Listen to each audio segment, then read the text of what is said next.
श्याम सुंदर की बंसी बोले श्री राधा राधा। श्याम सुंदर की बंसी बोले श्री राधा राधा। ओ श्याम जी की लहरे बोले श्री राधा राधा। यमुना जी की लहरे बोले श्री राधा राधा। हाँ श्री राधा राधा श्री राधा राधा। श्री राधा राधा श्री राधा राधा। हाँ, राधे राधे राधे राधे राधे राधे राधे राधे राधे राधे राधे राधे निर्वन में राधे राधे निर्वन में राधे राधे वे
वीरभद्र कलिपावन अवतार निताई गौर सुंदर की जय।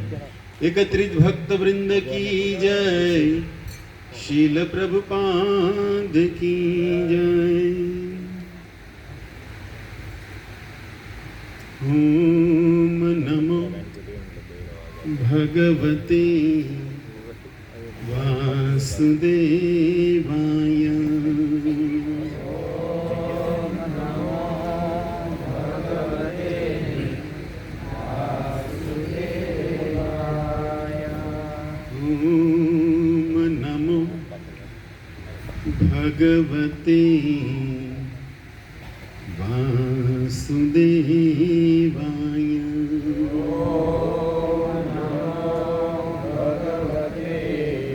वासुदेवाय। ओम नमो भगवते वासुदेवाय।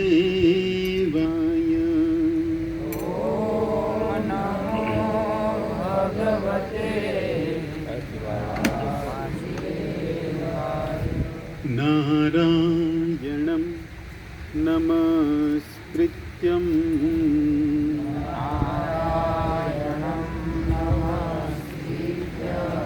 नरं चैव नरोत्तमं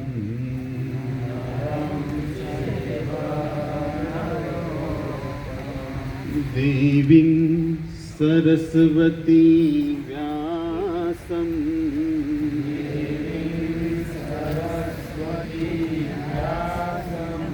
ततो जयमुदीरये।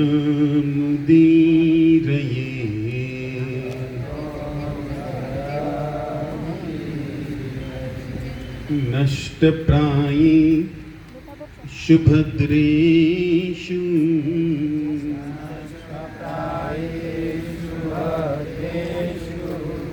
नित्यं भागवत सेवया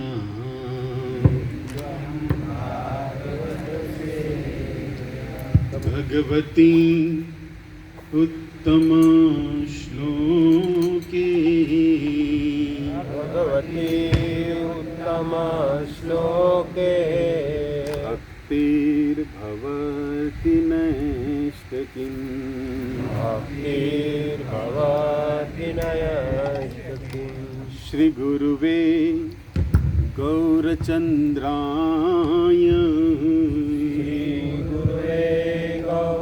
चन्द्राय श्रीराधिकाय तदालये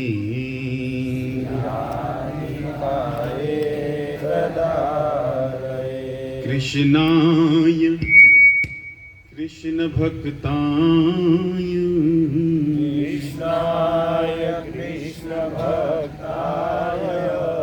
तद्भक्ताय नमो नमः। तद्भक्ताय नमो नमः। ॐ अज्ञानतिमिरान्धस्य ज्ञानाञ्जनशलाकया चक्षुरुन्मिलितं येन तस्मै श्री गुरुवे नमः। हे कृष्ण करुणा सिंधु दीनबंधु जगत्पते गोपेश गोपिका कांत राधा कांत नमोस्तुते। तप्त कांचन गौरांगी राधे वृंदावनेश्वरी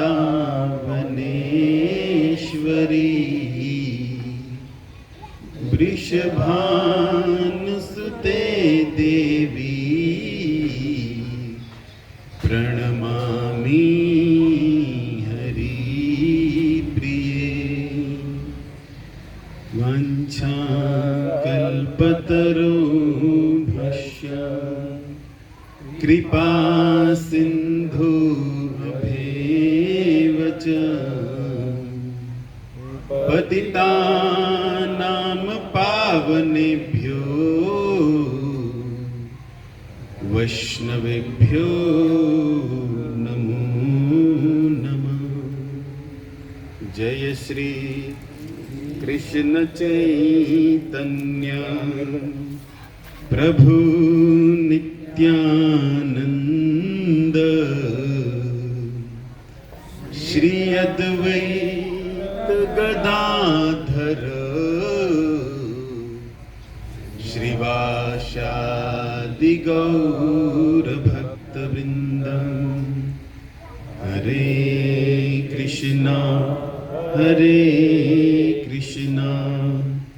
कृष्णा कृष्णा हरे हरे हरे राम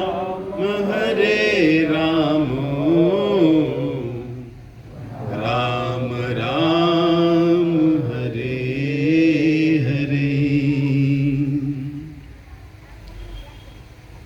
आनंद लीला मय विग्रहाय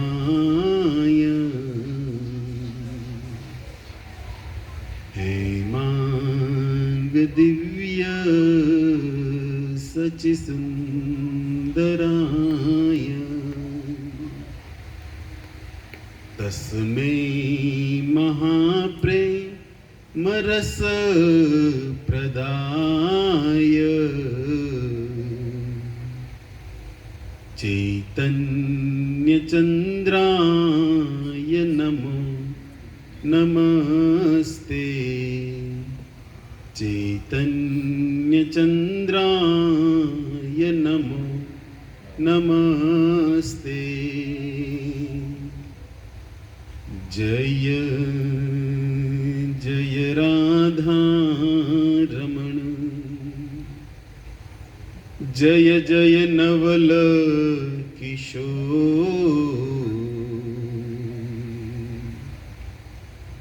जय गोपी चित चोर प्रभु जय जय माखन चोर। हरे कृष्णा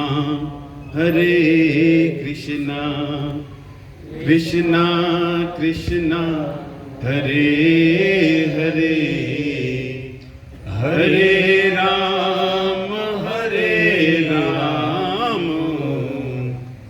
राम राम हरे हरे। श्रीमद् भागवतम स्कंद 8 अध्याय 24 श्लोक नंबर 47। 8, 24, 47 જેમાં સત્યવ્રત રાજા ભગવાન મત્સ્યને પ્રાર્થના કરતા જે શ્લોક બોલ્યા છે, જે શ્લોકની અંદર સત્યવ્રત રાજા ભગવાનને જીવ વિશે કંઈક વાત કરે છે। આવો પ્રેમથી એનું ઉચ્ચારણ કરીને આજના સત્સંગને આપણે ચાલુ કરીએ। जनो बुधाय निज कर्म बंधना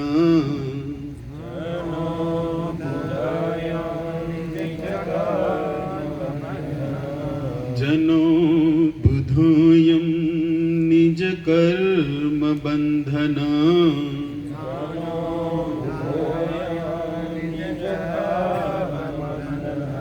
सुखेच्छया कर्म समाहते सुखम।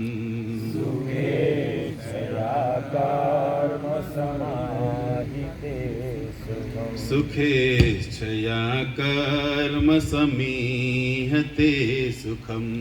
सुखेच्छया कर्म समीहते सुखम। यत् सेवयाता वदनोत्य सन्मति यत् सेवयातां विधुनोत्य सन्मति यत् सेवयातावधुनोत्य सन्मति यत्सेवयातां विधुनोत्य सन्मति ग्रन्थीश भिन्द्याद्हृदयं सनो गुरु ग्रन्थिं सभिन्द्याद्हृदयं सनो गुरु ग्रन्थीश भिन्द्याद्हृदयं सनो गुरु ग्रन्थिं सभिन्द्याद्हृदयं सनो गुरु जनो बुधायं निज कर्म बंधना जनो बुधायं निज कर्म बंधना सुखेशया कर्म समीहते सुखम सुखेच्छया कर्म समीहते सुखम् यत् सेवयातां विधुनोत्य सन्मति यत्सेवयातां विधुनोत्य सन्मति ग्रन्थीश भिन्द्याद्हृदयं सनो गुरु ग्रन्थिं सभिन्द्याद्हृदयं सनो गुरु यज्जनो बुधोऽयं निजकर्म बन्धना कर्म बंधना सुखेच्छया कर्म समीहते सुखम् सुखेशया कर्म समीहते सुखम यत्सेवयातां विधुनोत्य सन्मति यत् सेवयातां विधुनोत्य सन्मति ग्रन्थिं सभिन्द्याद्हृदयं सनो गुरु ग्रन्थीश भिन्द्याद्हृदयं सनो गुरु। अनुवाद में प्रभुपाद जी लिख रहे हैं कि इस संसार में सुखी बनने की आकांक्षा से मूर्ख बद्ध जीव सकाम कर्म करता है जिनसे केवल कष्ट ही मिलते हैं, किंतु भगवान की सेवा करने से मनुष्य सुख की ऐसी झूठी इच्छाओं से मुक्त हो जाता है। हे मेरे गुरु, मेरे हृदय से झूठी इच्छाओं की ग्रंथि को काट दे। शील प्रभुपाद की जय। तो જે કાંઈ આપણે છેલ્લા એકાદશીથી કરતા આવ્યા છીએ, આપણા બધાનું એક જ લક્ષ્ય છે કે હરિનામ દ્વારા મળતું ફળ, હરિકથાથી મળતું ફળ, ભગવત ચિંતનથી મળતું ફળ, જે કાંઈ ભગવાનનું ફળ આપણને આપવા માંગતા હોય એ આપણા ઘરના સુપુત્ર જલને પ્રદાન કરે, જેથી નિત્ય ભગવાનની સેવામાં એનું શરીર, એનું મન, એનું ચિંતન લાગેલું રહે। એ જ ભાવથી આજનો પણ આ સત્સંગ કાર્યક્રમ જલના આત્મકલ્યાણાર્થે અલ્પેશ પ્રભુ, રાધેશ પ્રભુ સહપરિવારે મળીને એક પ્રયાસ કર્યો છે કે ભગવાન જે થયું એ થયું, અંતતઃ ભગવાનની ઈચ્છા વગર આપણે જાણીએ છીએ કે જગતની અંદર એક પાંદડું હલતું નથી। પણ આ બધી વાત આપણે જાણવા છતાંય પણ જ્યારે આપણા ઘરે બને ત્યારે બધું જ્ઞાન શૂન્ય થઈ જાય છે। આપણે બહેનોએ માતાજીને સમજાવ્યા હશે, અમે પ્રભુજીને સમજાવ્યા, વડીલોએ બાને સમજાવ્યા હશે, પણ વિચાર કરવામાં આવે માતાઓ, પ્રભુજીઓ કે વડીલો, આ જ વસ્તુ જ્યારે પોતાના ઉપર આવે ત્યારે આ જ આપણને બહાર ના સંભળાવે।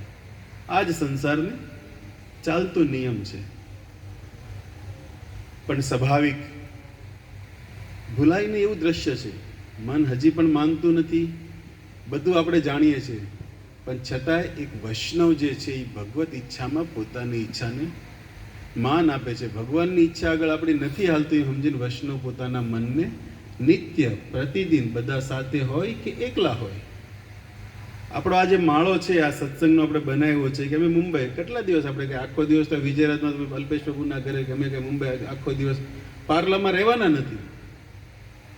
ક્યારેક તો પરિવાર એકલો રહેશે ને, પણ આપણે અત્યારે ભેગા થઈને આપેલી જે એની લાગણી, જે સાથે રહેલો સત્સંગ, આજ આપણું એને એક આવરણ આપી રહ્યા છીએ પરિવારને. અને વાસ્તવમાં એક વૈષ્ણવતા કોને કહેવાય? આપણે નરસિંહ મહેતાના શબ્દો વારંવાર સાંભળીએ છીએ કે વૈષ્ણવ જન તો તેને કહીએ જે પીડ પરાઈ જાણે રે. વાસ્તવમાં શ્રીલ પ્રભુપાદજીની સંસ્થાથી જોડાયેલા વૈષ્ણવોએ તમે જોયું હશે, અમારે દેવરાજ કાકા ઘણી વાર કહે કે તમે જે સંઘ આપો છો, કારણ કે મેં એમને રમાનાથ પ્રભુ વખતે જોયું છે આ દ્રશ્ય. ભાણિયાભાઈ જ્યારે આજ પરિવારના, ત્યારે એમને જોયું હતું સમાજ છે એ આવીને બેસશે. તમે ઘનસુંદર પ્રભુને બધા ઓળખતા હશો, અંધેરી જે રહે છે, જ્યારથી આ બનાવ બન્યો ત્યારથી પોતાના ઘરે નથી ગયા. કપડા લઈને તે પાર્લા રાધેશ પ્રભુના ઘરે જ સૂતા છે. નકર એમને મુંબઈ પરિવાર છે, ઘર છે, બધું છે. ઇવન ત્યાં સુધી અમે કાલે મુંબઈથી નીકળ્યા તો એમની સાથે વહેલા નીકળી ગયા, તો મને એમ હતું કે એમનો અહીંયા પરિવાર, એમના પપ્પા, એમના ભાઈની ભાયાણીની વાડીમાં રહે છે. તો મને એમ હતું કે એમનો પાછો સાંજે સવારે ફોન આવ્યો કે તમે સીધા મારા ઘરે ઉતરજો. એટલે અમને તો એમ હતું કે પ્રભુજી એમના ઘરે જશે, પછી ત્યાંથી અહીંયા સવારે 8 વાગે 8:30 આવી જશું. પણ અમને સવારે એમ કે મેં ગાડી લેવા મારા ભાઈને મોકલ્યો છે, પણ હું મારા ઘરે નથી. તો તમે ક્યાં છો? હું અલ્પેશ પ્રભુ મને ઉપર રૂમ આપ્યો છે ને, રાધેશ પ્રભુની સાથે છું. આ વૈષ્ણવો છે ભક્તો. એટલે તો નરસિંહે કહ્યું કે વૈષ્ણવ જન તો તેને કહીએ જે પીડ પરાઈ જાણે. એનું અંતરના જ્યારે શબ્દો ખોલ્યા ત્યારે એને કીધું કે સાચા રે સંતો મારે સગાને સંબંધી. અને આ પ્રભુજી ત્યારે યાદ આવે, સમજી લો, મેં ઘણી વાર આ વાતને કીધી, આજે પણ કહી દઉં સમાજની સામે, જે ભક્ત ભગવાનને પોતાના સમજીને ભક્તિ ઉપર જ્યારે ચાલવાની ટ્રાય કરતો હોય, ત્યારે આપણે ઘણીવાર સંસારમાં જોયું છે કે તમે હું ભગતડા તમારા આવશે હરે. સંસારમાં એવા શબ્દો તે ભક્તોને સાંભળવા મળતા હોય છે. અને નરસિંહ મહેતા સાંભળવા મળ્યા હતા જુનાગઢની શેરીઓમાં વારંવાર. શું ભક્તો તમારું આવીને બધું કરી દેશે? શું ભક્તો તમારી હારે રહેશે? આ જીવંત ઉદાહરણ તમારી સામે છે ભક્તો. જવાબ અમારી પાસે નથી, દ્રશ્ય તમારી સામે છે. અને જ્યારે એ ઘર પર જે ભક્ત દેવરાજ કાકા ભક્તિના પંથ ઉપર ચાલતો હોય, ત્યારે સમાજ ઘણા એના રિશ્તા તૂટતા હોય છે. એ વ્યવહારમાં ન ભળી શકતો હોય, કારણ કે એ ભગવાનને મહત્વ આપતો હોય. એ ઘરના પરિવારને ઓછું ધ્યાન આપતો. શું કામ? કારણ કે એની માટે સંતોનો સમાજ એનો થઈ ગયો હોય. તો જ્યારે કોઈ ભક્ત ઉપર આવી પરિસ્થિતિ આવે, ત્યારે વૈષ્ણવ સાથે ન હોય ને, એક તો બહારથી વ્યવહાર તો એને ઓછો કરી નાખ્યો, તો એ સાથે નથી, વ્યક્તિને શું કરવાનું? પણ જેટલા પ્રભુપાદજી આને જોડાણા છે ને, આ ભક્તિના પંથ ઉપર ચાલ્યા છે ને, એને બીવાની જરૂર નથી. આખો વૈષ્ણવ સમાજ ઇસ્કોન ઓલ ઓવર વર્લ્ડ સંસ્થા છે. તમે દેશના કોઈ બી ખૂણામાં જાઓ, ખબર નથી કે મૃત્યુ ભાવનગરમાં થશે, ખબર નથી મૃત્યુ ઓલ ઓવર વર્લ્ડમાં ગમે એ જગ્યાએ થઈ શકે છે, પણ શ્રીલ પ્રભુપાદજીએ એસોસિએશન ભક્તોનો જે સમૂહ પૂરા વિશ્વની અંદર આપ્યો છે. તમે જ્યાં જાઓ ત્યાં રાધા કૃષ્ણ ભક્ત તમને મળશે જ. તે તમે ભલે ન ઓળખતા હો, પણ તમારા ભાલે તિલક, ગળે તુલસી, સામેથી વૈષ્ણવ તમારી પાસે આવશે. શું પ્રભુજી અમારી કઈ જરૂર છે? મેં હેલ્પ યુ. આ પરિવાર છે વૈષ્ણવ. અને આવા પરિવાર હારે સંબંધ રહેવો. કહેવું પડે કે આ ભગવત ધામ નહીં ગયા હોય, ભગવત ધામ જ ગયા છે. જલ અમારે, કારણ કે ક્રિયા કાર્ય બતાવે. એમાં કોઈ બે મત નથી કે આ છોકરો આપણે અહીંયાથી નહીં, એ ક્યાં ગયો છે, એનું કાર્ય અહીં આપણે જે કરી રહ્યા છે એ ત્યાં કરે છે, ત્યાંથી જોવે છે કે નહીં. તો આ વૈષ્ણવ પરિવાર સંબંધ બાંધવો એ આપણા ભવના બંધનમાંથી આપણે કદાચ ભૂલી ગયા હશું, પણ વૈષ્ણવ આવીને યાદ કરાવે છે, નહીં આવું થવું જોઈએ, આમ હોવું જોઈએ. આ રીતે ભગવત શરીરમાંથી, ભૌતિક શરીરમાંથી ભગવત શરીરમાં પરાયણ કરવાની વિધિ વૈષ્ણવ શીખવાડે છે.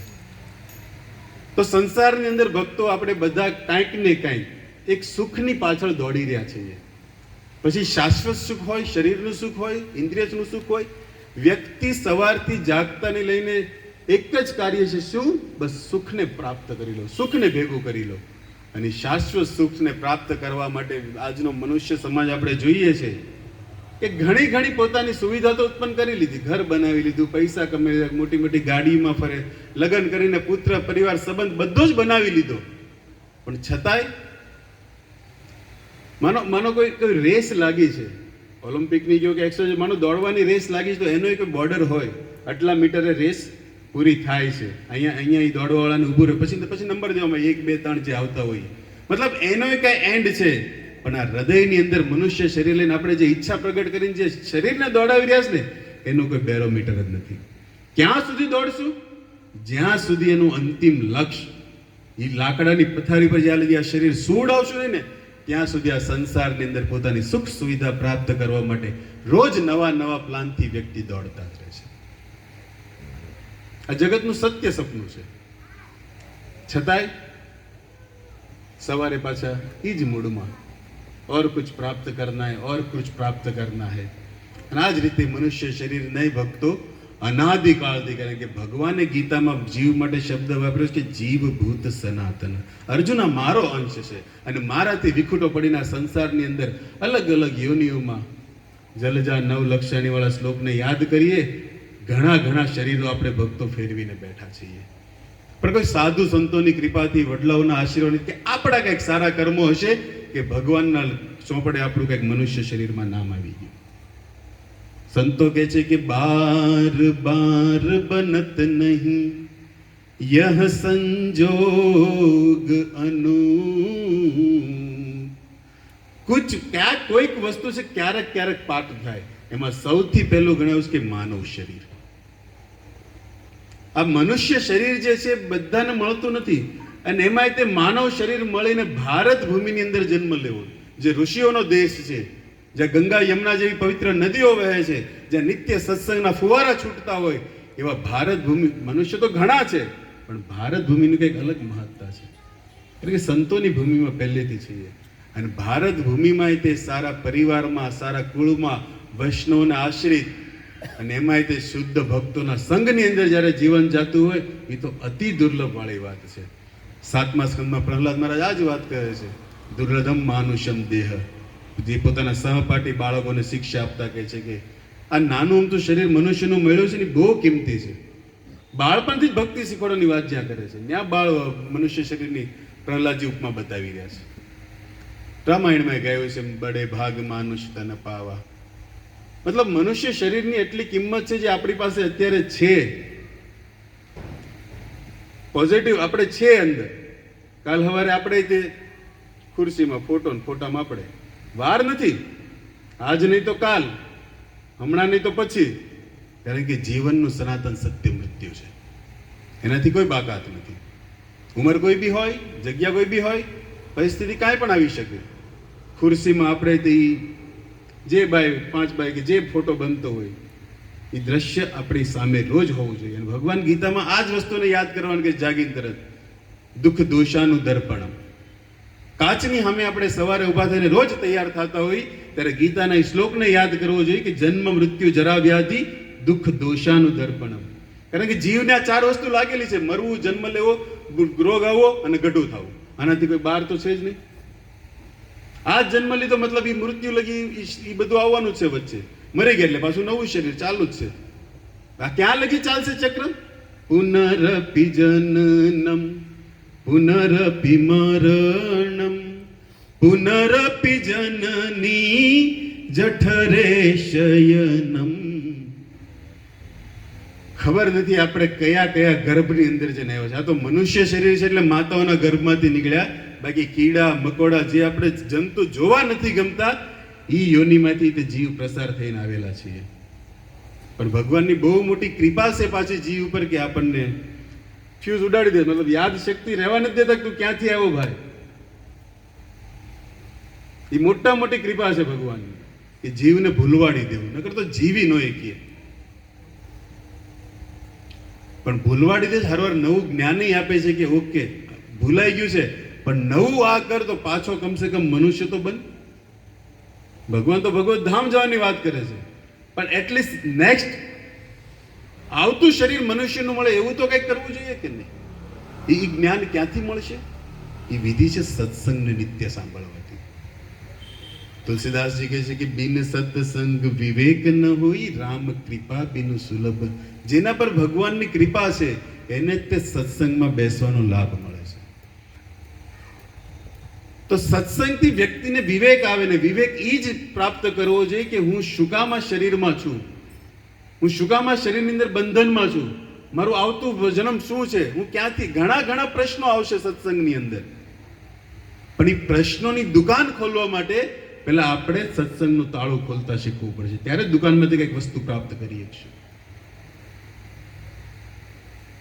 અમારા ગુરુ મહારાજ સત્સંગ આમ તો સંધિ છૂટી માટે 4 અક્ષરનો શબ્દ છે, પણ ગુરુ મહારાજ એક જ લાઈનમાં વાત કરે કે સત્સંગ મતલબ સાધુઓનો સંગ. એકવાર નારદ મુનિ જે હરિનામમાં મસ્ત છે, વીણાની અંદર મહામંત્ર સિવાય કઈ ગાતા નથી અને 12 મહાજનમાં જેનું નામ છે, નારદ મુનિને એકવાર મનની અંદર પ્રશ્ન હતો કે સત્સંગ જગતની અંદર આખું સત્સંગ કરે છે, મહાદેવ તે એક બાર ગઈ, કુંભજ ઋષિ સંગ સંતિ ભવાની, બધાને લઈને હું કામ કે સત્સંગ સાંભળવા ગયા, ભલે રામકથા બધું, પણ સત્સંગનો અર્થ શું છે? નારદ મુનિના મનની અંદર આ કૌતૂહલ પ્રશ્ન ઉભો થયો, વાસ્તવિક સત્સંગનો અર્થ શું હશે? તો બીજા કોઈને પૂછવા કરતા નારાયણ કરતા પહોંચી ગયા ક્ષીર સમુદ્રના કાંઠે અને વિષ્ણુજીને ડાયરેક્ટ પૂછ્યું કે હે ભગવાન, એક મનમાં પ્રશ્ન લઈને આવ્યો છું અને પ્રશ્ન એ છે કે સત્સંગનો અર્થ શું છે આ સમાજ, આ જગતની અંદર. નારદજીનો પ્રશ્ન સાંભળીને વિષ્ણુ આરામથી એક તેનું સબ મધુર હી મધુર હસના મધુર સબ, આવો પ્રશ્ન સાંભળીને ભગવાન તો શેખ શિયા પર હુતા યા તમારી મસ્ત મુસ્કુરાય છે આનંદથી. નારદજી કે પ્રભુ તમે જાગો છો ને, સવાલ મેં પૂછ્યો છે એનો જવાબ તમારે આપવાનો, તમે હસી રહ્યા છો. નારદજી તારા સવાલનું જ ચિંતન કરું છું, તને કઈ રીતના સમજાવવા સત્સંગનો મતલબ શું છે, પણ એક કામ કરવાનો જવાબ હું આપું. બોલો પ્રભુ હું કરું? અહીંયાથી થોડાક દૂર જાવ, એક વડલો આવે છે, વડલા ઉપર એક કાકીડો બેઠો છે. કાકીડો ઓળખો ને, રંગ બદલે, અત્યારે માણા બદલે, કહેવાની ક્યાં જરૂર છે?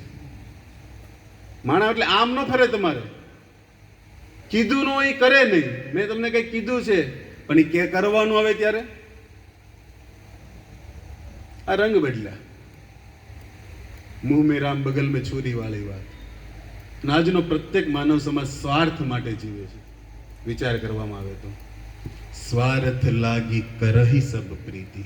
આપણને એમ થાય કે આ વ્યક્તિને આપણે કંઈક પ્રેમ હશે, નહીં, કંઈક એને જોતું હશે. કારણ કે કલિયુગ બધે ઘરની અંદર વાસ લઈને મગજની અંદર એવો બેહી ગયો છે, એની બહાર કાઢવાની વિધિ આપણે અત્યારે જે બેઠા છે ને એ છે, આમાંથી નીકળે છે એ પ્રભાવ કલીનો. અમારે ભક્તિ પદ્મ પુરુષોત્તમ મહારાજ બહુ સુંદર વાત કહેતા હતા કે લોકો સંસારને બંધનનું કારણ કહે છે, સંસાર ભવ બંધન, બધી વાત સાચી, તો મહાપુરુષો આ સંસારમાંથી જ નીકળ્યા છે.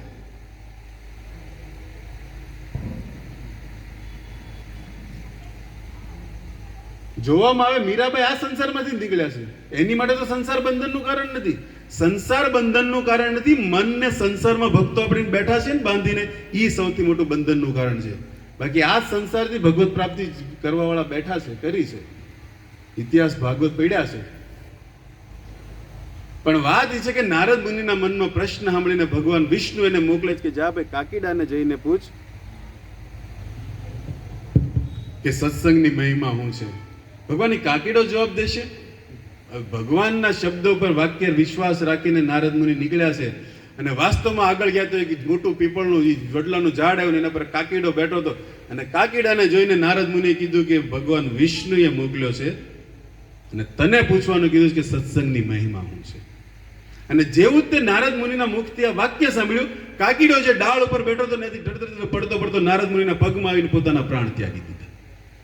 નારદ મુનિ તે ચિંતામાં આ કઈ રીતનો જવાબ, હું સમજુ આને, પણ છતાંય ભગવાને મોકલ્યા મતલબ કાંઈક હશે.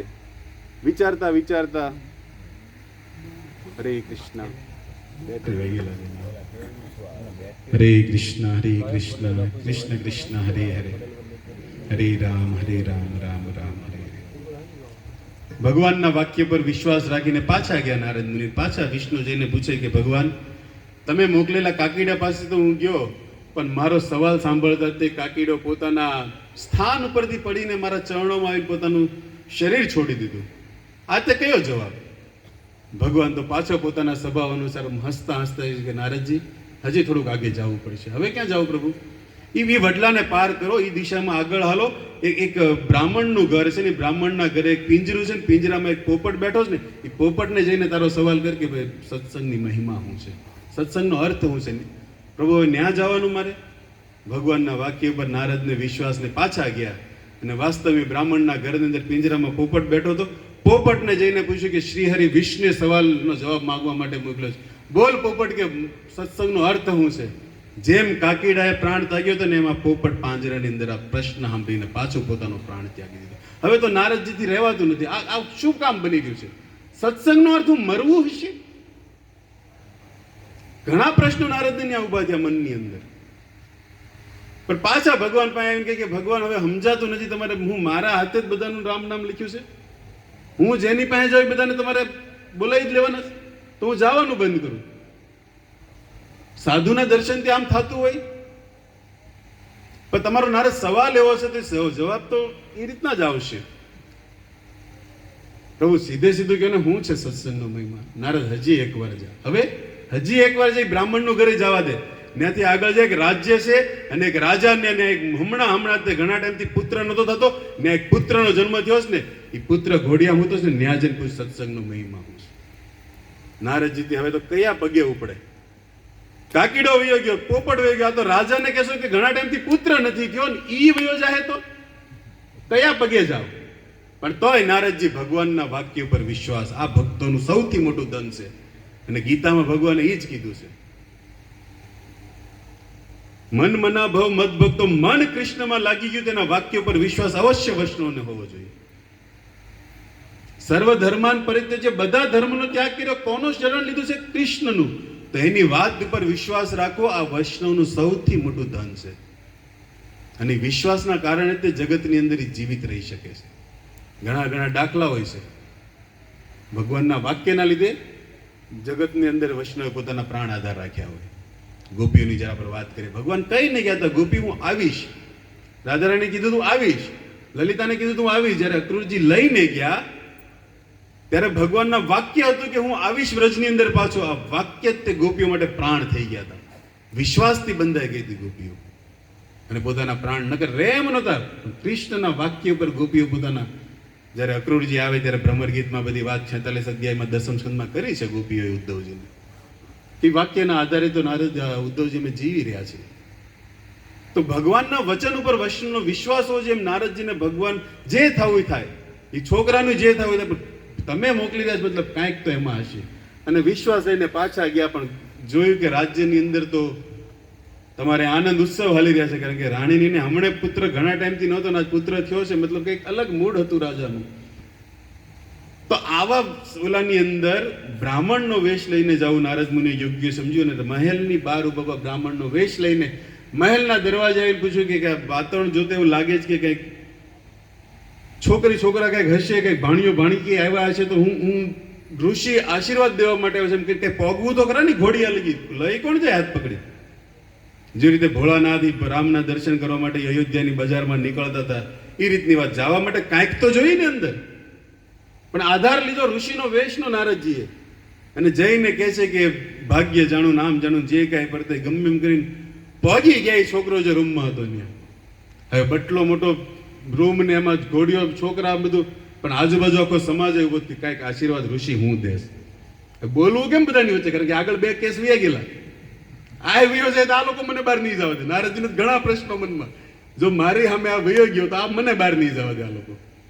તો કે હું એવો મંત્ર કહેવા માંગુ છું કે એમાં કોઈ ન હોય. નારદજી તો બોલવામાં પટુ છે.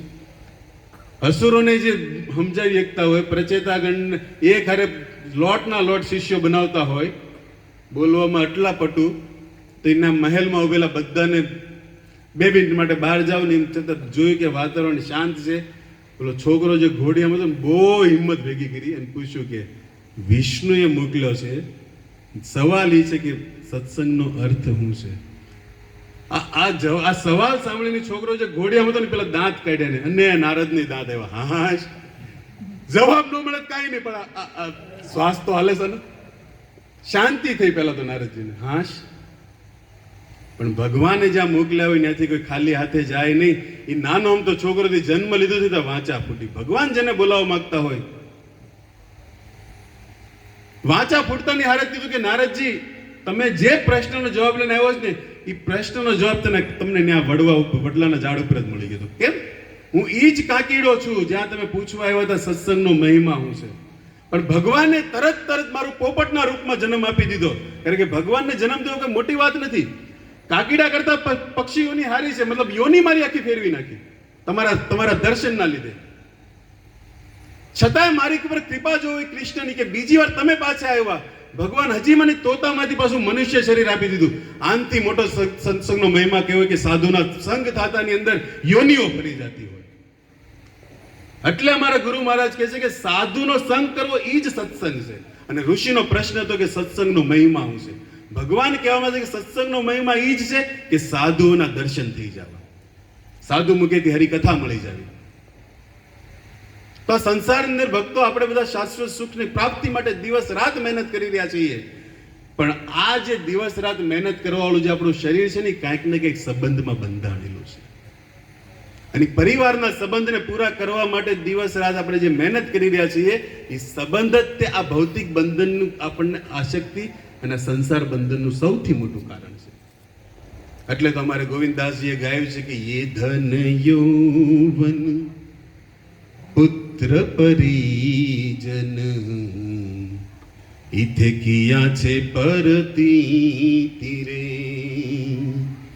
કમલ દલ જલ જીવન ટલમલ. જેવી રીતે કમલના પાંદડા ઉપર આપણે એક બિંદુ જોઈએ ને પાણીનું, એ ખબર નથી ક્યારે પડી જાય, કોઈ અસ્તિત્વ નથી. પણ એ બિંદુ પાણીનું કમળ ઉપર હોય અને હવા આવતાની સાથે કમળનું પાંદડું એમ નામ રહેશે, પણ પાંદડું હલવાની સાથે બિંદુ નીચે પડીનું અસ્તિત્વ ખોઈ બેસે. એવી જ રીતે આ સંસારની અંદર ભક્તો આ ધન ભેગું કર્યું, પુત્ર પરિજન ભેગા કર્યા, એમાં બહુ પ્રેમ ઉત્પન્ન કર્યો, પણ એ કમળના પરપોટા જે પાણીનું બિંદુ નીચે પડીને એનું અસ્તિત્વ ખોઈ બેઠે. એવી જ રીતે આ જીવન છે. માટે હું કહે છે ભજહુ રે મન શ્રી નંદ નંદન અભય ચરણારવિંદ રે. પ્રતિદિન જાગતાની સાથે આપણે, કારણ કે સૌથી વધારે સંસારની અંદર પોતાની ઈચ્છાઓ પૂરી કરવા માટે દોડાવવા વાળું એક જ સાધન છે વ્યક્તિનું મન. ગમે ઇન્દ્રિયા હોય શરીરની, એ બધી મનના ઈશારે ચાલે છે. એટલે તો ગીતામાં કીધું ઇન્દ્રિયાનામ મનસ્યાસ્મિ. ભગવાન કે ઇન્દ્રિયમાં હું મન છું અર્જુન. અને એ જ મનની ગીતામાં ભગવાને માંગ કરી લીધી. 2 વાર માંગ્યું ભગવાને કે અર્જુન મન જ મને આપી દે. કારણ કે મન જ સંસારની અંદર વ્યક્તિને બાંધીને રાખે છે. કોઈ બી ઈચ્છા હોય પેલા મનમાં પ્રગટ થાય અને પૂરી કરવા માટે શરીર ક્રિયામાન થાય, ઇન્દ્રિય ક્રિયા ચાલ થશે. મનને જ ભગવાન ઇન્દ્ર માગી રહ્યું છે. અને એ જ વાતને અહીંયા ગોવિંદાસ કે એ મનને જ તે ભગવાનના ભજનમાં લગાવી દો. કયા ભગવાન? જે જીવને અભયપદ પ્રદાન કરવા વાળા છે. એવા ભગવાનના ભજન કરવાની સાથે વ્યક્તિ પોતાના મોહ સંબંધમાંથી બહાર નીકળીને વાસ્તવિક પોતાના સ્વરૂપને સમજી શકશે. અને ભક્તો આપણું સ્વરૂપ પટેલ એ બધી તો બહારની કે કાસ્ટ જાતિની વાત છે.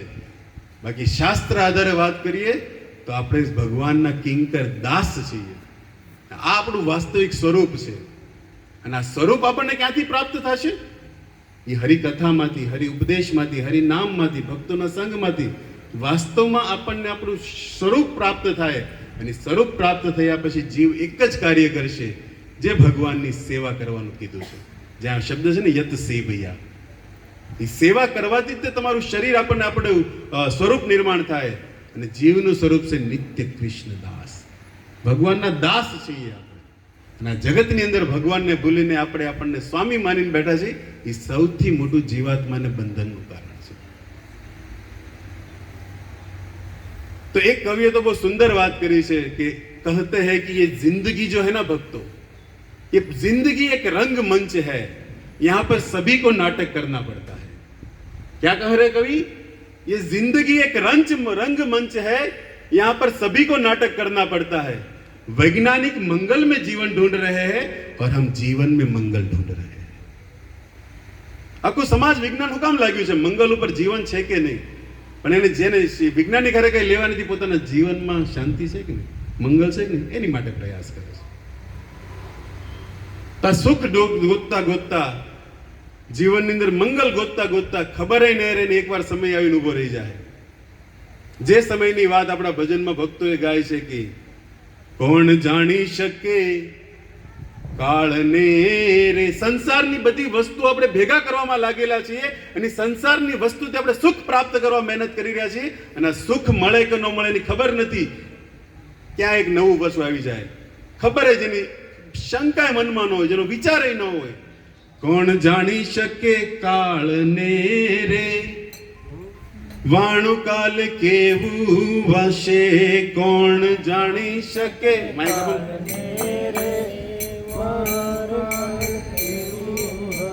તે કોણ જાણી શકે કાળને રે, વાણું કાલે કેવું વાશે. કોણ, આ જીવાત્માની જ વાત થઈ રહી છે શ્લોકને આધારે. નિજ કર્મ બંધન,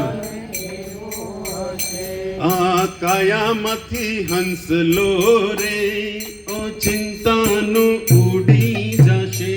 આ કાયામાંથી હંસલો રે, ઓ ચિંતાનો ઉડી જશે. આ કાયામાંથી હંસલો રે, ઓ ચિંતાનો ઉડી જશે. આ કાયામાંથી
વાસ્તવમાં જે સનાતન સત્ય છે એ આ ભજનની અંદર વહેતું મૂકવામાં આવ્યું છે, પણ સાર છેલ્લે કહેવામાં આવ્યો છે શું? બાંધી લઈને ભવનું ભાતું. શેની હારે બાંધવાનું છે?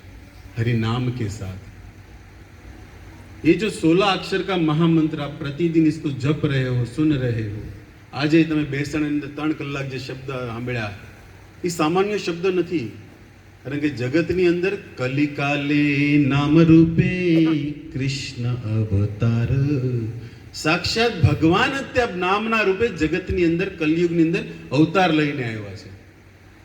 અને એ જ અવતારી શ્રી ચૈતન્ય મહાપ્રભુ નદિયાની અંદર શ્રીધામ માયાપુરમાં જ્યારે પ્રગટ થયા ત્યારે જીવને એક ઉપદેશ આપતા કહે છે કે જીવ જાગો ગૌરા ચાંદ બોલે. ક્યાંથી જાગવાનું કહે છે? આ સંસારની જે ખોટી જે સાચી વાતોની અંદર જે હુતાશેવી ને માયાના ચુંગલમાંથી ત્યાંથી જાગવાની વાત છે. અને ન્યાય કહે છે કે આ ઔષધિ જે હરિનામ છે એ આ જગતનું નથી, વૈકુંઠ જગતનું જે ધન છે ઔષધિ એને લઈને આવ્યો છું આ માયારૂપી સંસાર અંદર પડેલા જીવોને પીવડાવવા માટે. અને એનો જ પ્રચાર મહાપ્રભુએ કરતા પૂરા જગતની અંદર વિશ્વને આખું હરિનામથી ભરી દીધું. અને એ જ હરિનામનો આધાર લેવાની વાત અહીંયા થઈ રહી છે. અને કે ખબર નહીં ક્યારે વયું જાય. હરિનામ નહીં તો જીના ક્યાં, હરિનામ નહીં તો જીના ક્યાં, अमृत है हरिनाम जगत में, छोड़ विषय रस पीना क्या, हरिनाम नहीं तो जीना क्या. એ હરિનામમાં આ જ વાત થઈ રહી છે કે ભગવાનનું જે 16 અક્ષરથી બનેલું જે મહામંત્ર છે, હરે કૃષ્ણ કૃષ્ણ કૃષ્ણ હરે હરે, હરે રામ રામ રામ હરે હરે.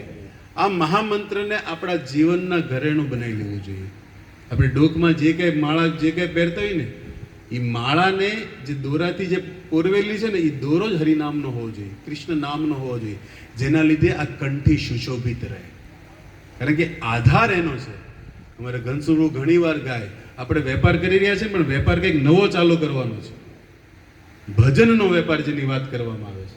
અને એમાં બહુ સુંદર શબ્દો છે. હાડ જલે જેમ લાકડા અને વાળ જળે જેમ ઘાસ, આ કંચન વર્ણિ કાયા જલશે અને કોઈ ન આવે પાસ, કર્મન ભજનનો વેપાર. ભક્તો જે આપણે કઈ ભેગું કર્યું છે ને એ અમારે ચાણક્ય એક જ વાતમાં કહી રહ્યા છે કે ધનાની ભૂમો પશુવ ગોષ્ઠે, ભાર્યા ગૃહ દ્વારે જના શમશાને. જે કઈ આપણે ભેગું કર્યું હોય, ધન જે છે એ ભૂમિ એટલે અત્યારના જમાનામાં વાત કરીએ તો શેપમાં પડ્યું રહેવાનું કે લોકરોમાં, ને ગોષ્ઠ ગમાણની અંદર પશુ બાંધેલા રહી જશે. આજની ભાષામાં કદાચ આપણે બળદગાડાની ભૂલી ગયો તો જે કાંઈ તમારી મર્સિડીઝ જે કાંઈ હશે ચાવી ટીંગાળેલી છે ગાડી ગેરેજમાં આપણે નહીં હોય, પાર્કિંગમાં પડી રહેવાની. ઘરની પત્ની ભાર્યા એને ઘરના દ્વાર સુધી તે હારે આવવાની પરમિશન આપણા સમાજે નથી આપી. અને જે વ્યવહાર માટે જગ સંબંધીઓ માટે સગા સંબંધી ક્યાં? શમશાન. અંતે ચિતાય જીવ એકો કર્મનું ગચ્છંતી. કર્મનું જે આખા જીવન કરેલું જે કાંઈ હશે એ લઈને પોતાની યાત્રા જીવને એકલી કરવાની છે. આ જગતનું સનાતન સત્ય છે. વાસ્તવમાં આપણે જલની પાછળ જે કાંઈ પ્રોગ્રામ કરી રહ્યા છીએ એમાં કોઈ બે મત નથી કે આનું ફળ એને ભગવાન નો આપે. અવશ્ય આપવું પડશે, વિશ્વાસ છે. કારણ કે ભગવાને ગીતામાં નગર ન કીધું હોત, અર્જુન તું બોલ કે મારો ભક્ત જે વાત કરે ને કોઈથી ખોટી હું નહીં પાડું. કારણ કે મારું બોલેલું એકવાર ફરી જવાય છે. ભીષ્મ પ્રતિજ્ઞામાં આવી ગઈ હતી વાત. એટલે અર્જુને કે તું પ્રતિજ્ઞા કર કે મારા ભક્તનો કોઈથી વિનાશ નથી થતો. તો આવા પ્રતિદિન મંગળા કરવા વાળા, નામ જપવા વાળા એ પિતા કહી રહ્યા છે ને માતા કહે છે કે મારો પુત્ર ભગવાનના ધામમાં ગયો છે, તો એ વિશ્વાસ સાથે કે ભગવાનના ભક્ત છે તો એનું વાક્ય ભગવાન કઈ રીતના ખોટું પાડી શકે? આટલી મહેનત આપણે પાછળ હરિનામ રોજ કરતા હોઈએ. આ વિશ્વાસ છે, કોઈ બે મત નથી એમાં. બીજા થોડો અંદરથી વિચાર કરીએ વાતને હજી તો જલ આપણને કંઈક શીખવાડી રહ્યો છે કે વાસ્તવમાં જીવન કઈ રીતે હોવું જોઈએ. આપણે જે 12 દિવસ કરીએ છીએ ભક્તો, આ નિત્ય હોવું જોઈએ, નિત્ય જીવનનો ક્રમ હોવો જોઈએ. આ જ કરવાનું છે. આ જલ હું બતાવી રહ્યો છે શીખવાડી રહ્યો છે કે 12 દિવસ નહીં, જન્મ છે ત્યાં સુધી હરિનામ મૂકવાનું નથી, હરિકથા મૂકવાનું નથી, ભક્તોનો સંગ મૂકવાનો નથી, સેવા આરતી મૂકવાનું નથી. આ પ્રતિદિન શીખવાડવા માટે માનવીને કદાચ આપણને અવસર આપ્યો હશે કે તમે શીખો.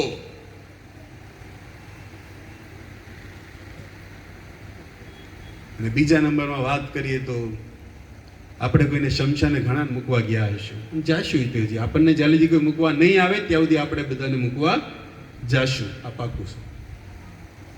બહુ સુંદર વાત એક આચાર્ય કરતા હતા વ્રજની અંદર કે ઠાઠડી ઉપર જ્યારે આપણે કોઈને લઈને જાતા હોઈએ ત્યારે સાથે ચાલો વાળો સમાજ એમ વિચારતો હોય કે આપણે એની અંતિમ જગ્યાએ મૂકવા જાવી છીએ, પણ વિચાર કરે સંત કહે છે કે ઠાઠડી ઉપર સૂતેલો માણસ તમને તમારી અંતિમ જગ્યા બતાવવા લઈ જઈ રહ્યો છે.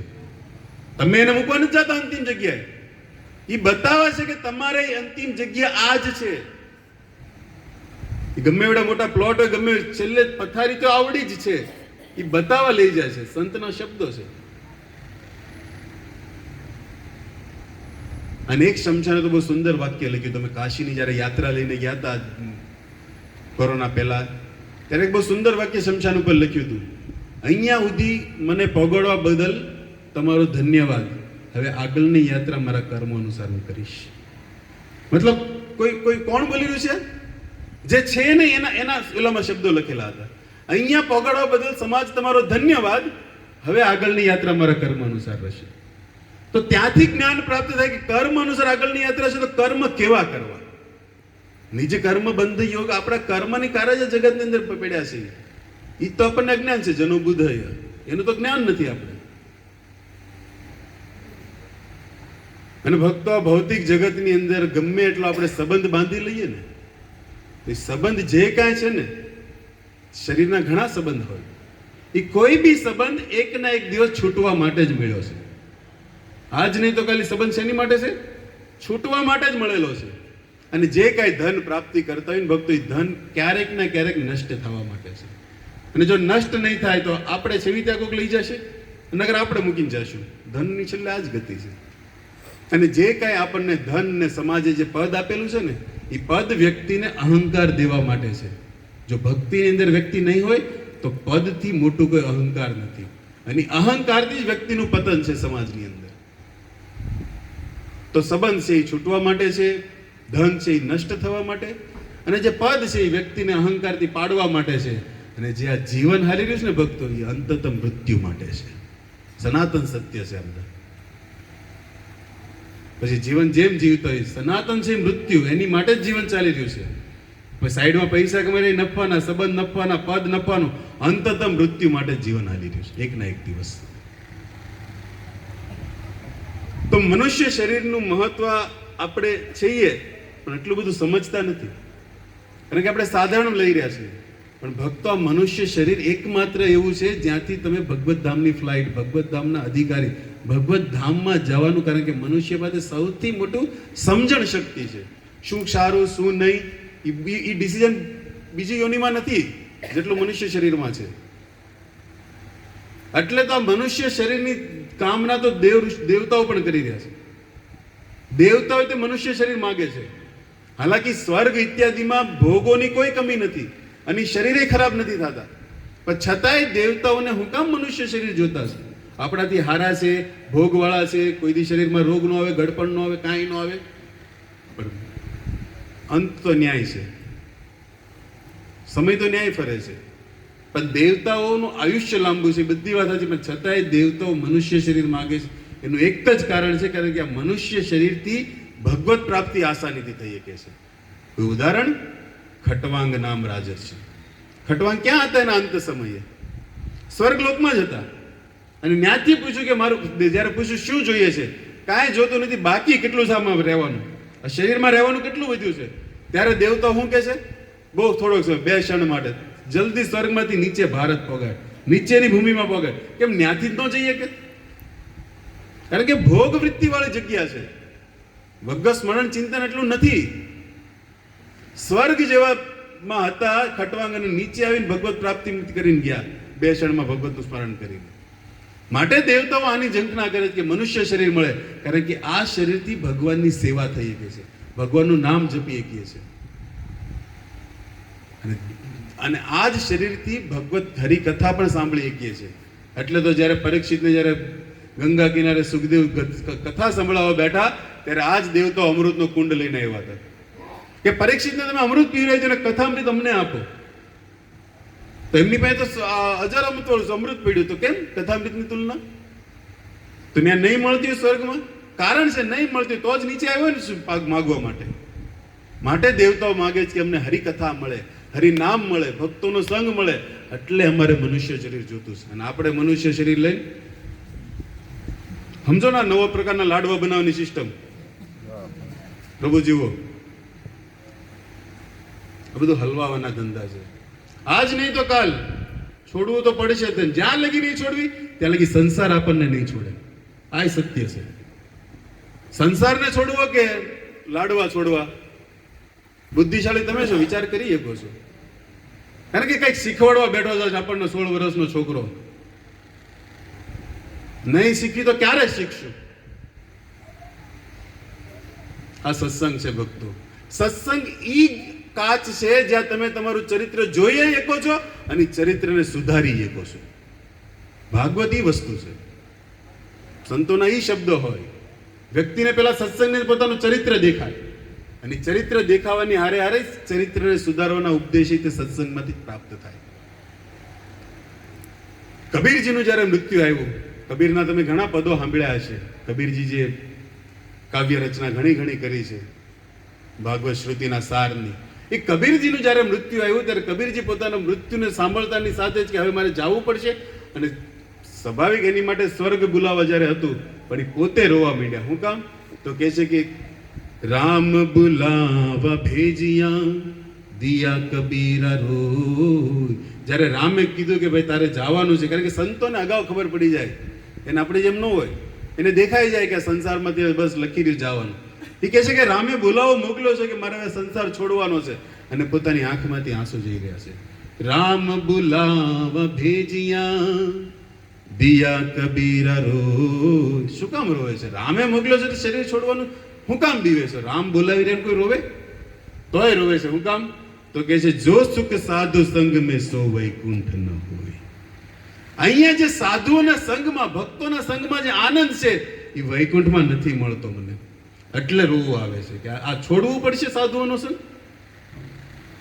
ભક્તો સાધુનો સંગ આપણને જલ આપી રહ્યો છે, કારણ કે તમે વૈષ્ણવની હારે છો છેલ્લા 10-12 દિવસથી, અને વૈષ્ણવ તમને હરિનામ આપી રહ્યા છે, હરિકથા આપી રહ્યા છે. આ સંગ જ્યારે જીવનમાંથી છૂટશે ને ત્યારે કબીરજી જેવી સ્થિતિ થશે. 5-6 દિવસ 10 દિવસ પછી તમે જ્યારે વિચાર કરશો ને વાતો ઉપર,